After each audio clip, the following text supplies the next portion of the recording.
d'abord, je voulais vous souhaiter une très bonne année 2019. J'espère que cette année sera merveilleuse pour vous et j'espère que vous allez réussir tous vos projets. Aujourd'hui, je vous fais une vidéo récapitulative de mon séjour au Canada, comme je vous l'avais promis dans la précédente vidéo. Pour information, on est 2000 sur la chaîne. Nous sommes 2000. Franchement, je me disais pas qu'on allait être 2000. Bah, un an plus tard, on est 2000. Je pense qu'on avance doucement, mais sûrement. Cœur sur vous. Je vais reprendre les différentes questions que vous me posez très souvent, que ce soit par commentaire, sinon sur mon Instagram. D'ailleurs, si vous ne me suivez toujours pas sur Instagram, je vous laisse aller me suivre. Je vais vous mettre ici mon Instagram. Je reçois plusieurs questions sur comment faire pour aller vivre au Canada, ou bien étudier ou immigrer directement. Donc, il faut savoir que moi, je ne suis pas du tout allée à l'école au Canada. Mais moi, je suis allée avec un visa, donc il s'appelle le PVT, le permis vacances-travail que j'ai obtenu en France. Avec ce visa-là, j'avais droit de rester au Canada pendant 2 ans.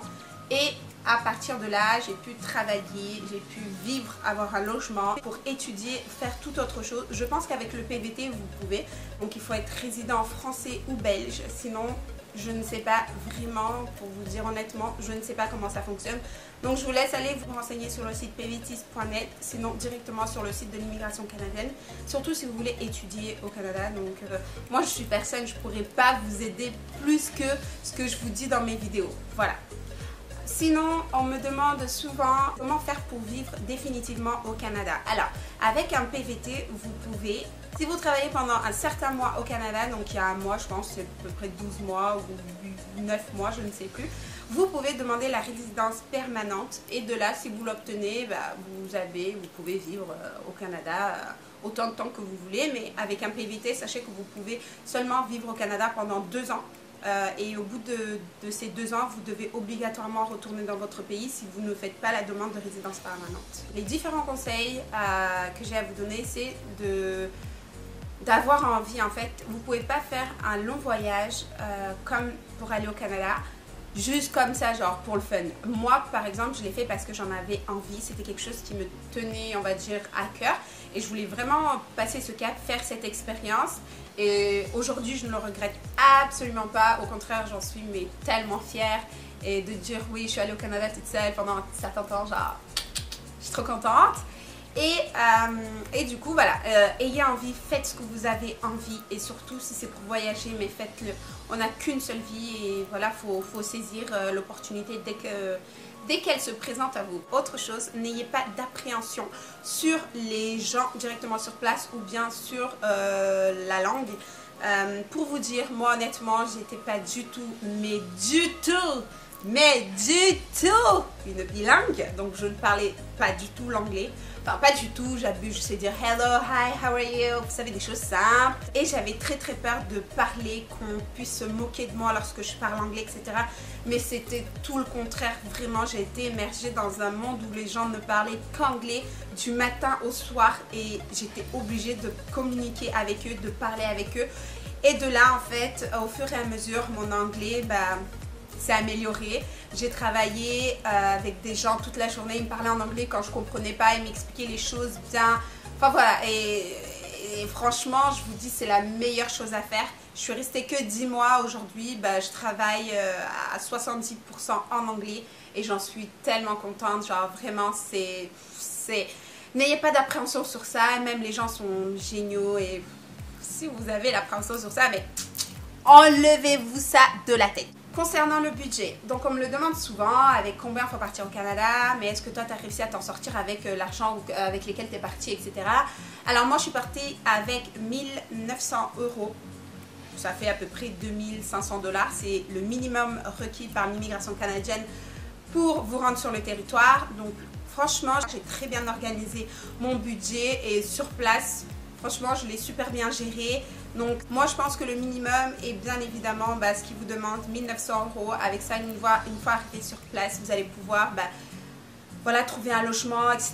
pouvoir vous nourrir. Mais après, si vous avez la possibilité de partir avec plus, faites-le, mais donnez-vous des limites parce que il y a trop de choses qui vous tentent là-bas, c'est trop, mais genre vraiment vous allez dépenser en une semaine si vous faites pas attention.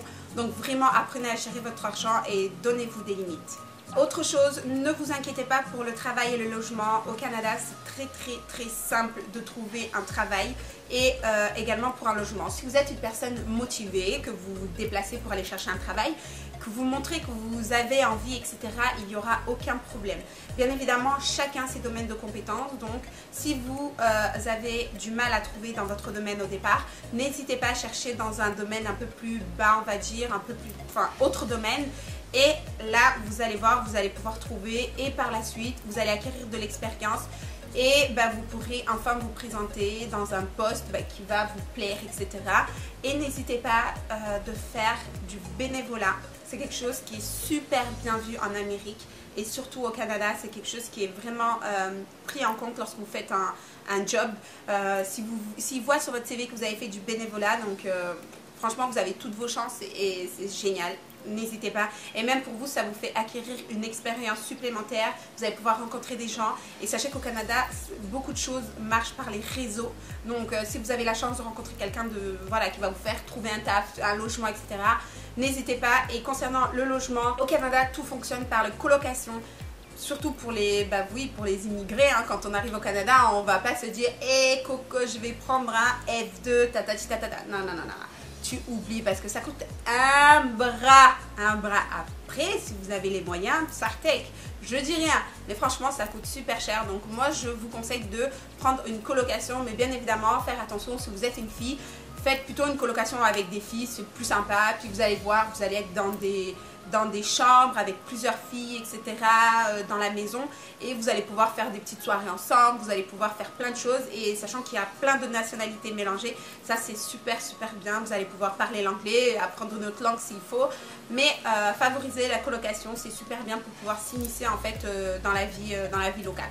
Donc oui, en fait, n'ayez pas peur de demander de l'aide, n'ayez pas peur de communiquer dans la rue avec les gens. Que ce soit à Toronto, à Montréal ou même à Mont-Tremblant où j'ai été, les gens sont super géniaux, ils sont super ouverts d'esprit. Alors même si vous asseyez dans un bar, que vous êtes seul, si vous voyez un groupe de gens, n'hésitez pas à aller vous intégrer, vous dites « Hey, est-ce que je peux venir ?» Comme ça vous dérange pas.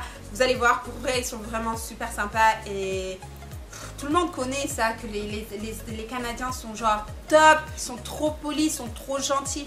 Donc n'hésitez vraiment pas, ils vont vous aider sans aucun problème. Et dernière chose à vous dire, c'est suivez vos rêves. Vraiment, genre si vous rêvez depuis toujours d'aller au Canada, d'aller vivre ou même d'aller passer un petit moment au Canada, foncez. Foncez parce que sachez que la vie est courte, je pense que vous le savez déjà, la vie est courte et on ne sait pas en fait de quoi demain est fait. Donc si vous avez cette possibilité-là, cette opportunité-là de pouvoir partir au Canada ou bien même dans un tout autre pays du monde, n'hésitez pas à le faire, c'est très important. Profitez tant que vous pouvez de la vie et voilà, suivez vos rêves parce que de toute façon, si vous-même vous n'allez pas, vous faites pas l'effort, personne ne le fera pour vous. Sur le travail au Canada, donc moi j'ai eu l'opportunité de travailler dans deux choses vraiment différentes. Sachez que les deux m'ont beaucoup aidé, m'ont beaucoup appris. J'ai rencontré des personnes vraiment au top et je regrette absolument pas ça. Et sachez qu'au départ je pensais pas du tout trouver du travail et finalement voilà, j'ai adoré ça.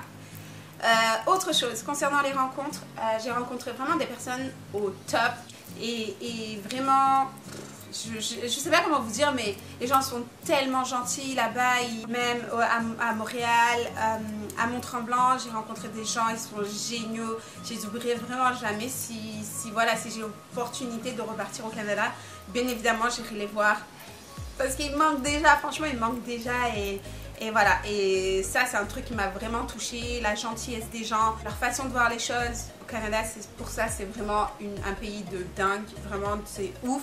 Concernant les événements au Canada, donc sachez que vous avez plein d'événements, que ce soit à Montréal ou bien à Toronto.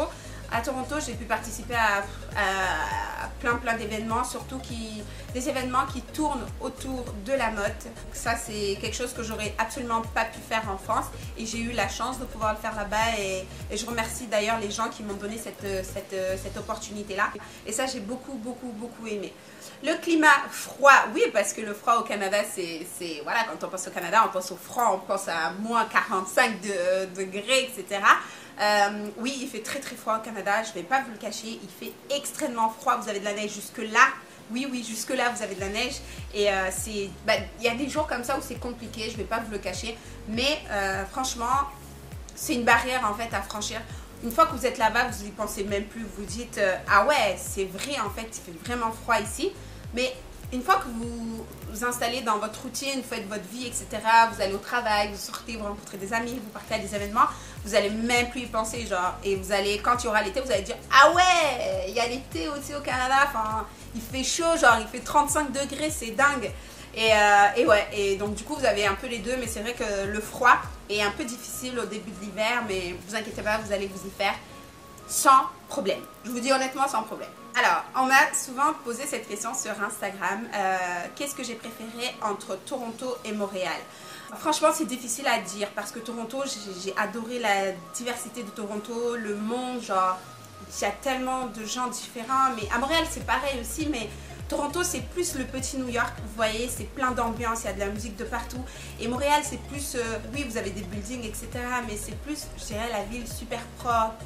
C'est calme à des moments, vous avez genre des longues allées, enfin je sais pas, c'est vraiment trop différent, je trouve que c'est vraiment différent et j'adore les deux côtés de la vie à Montréal et à Toronto, mais entre les deux, franchement je pourrais pas vous dire si je préfère Montréal ou Toronto, c'est pas possible en fait, j'aime tellement les deux, genre j'ai eu vraiment quand je suis allée à Montréal un réel coup de cœur pour cette ville, genre c'est trop beau Montréal, les gens sont tellement sympas, puis à Toronto c'est pareil, il y a tellement de lumière, il y a tellement d'événements, il y a tellement de choses que franchement j'aurais vraiment du mal à choisir entre les deux, et que ce soit à Montréal ou à Toronto, la nourriture, comment vous dire, elle est bonne, c'est pas non plus dégueu, mais moi j'ai vraiment la préférence de la France, je ne vais pas vous le cacher.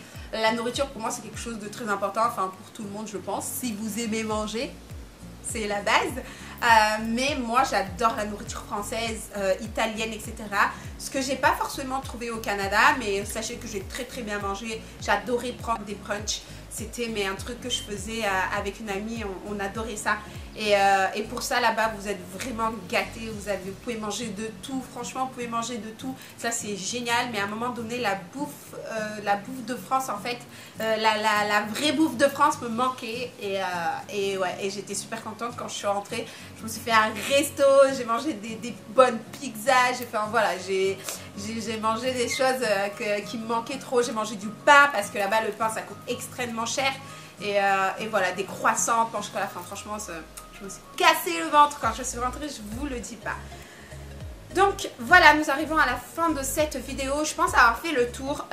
Dans tous les cas, si vous avez d'autres questions, n'hésitez pas à m'envoyer un petit message sur Instagram, ou bien n'hésitez pas en fait à me laisser un petit commentaire sous cette vidéo. Je vous y répondrai avec grand plaisir.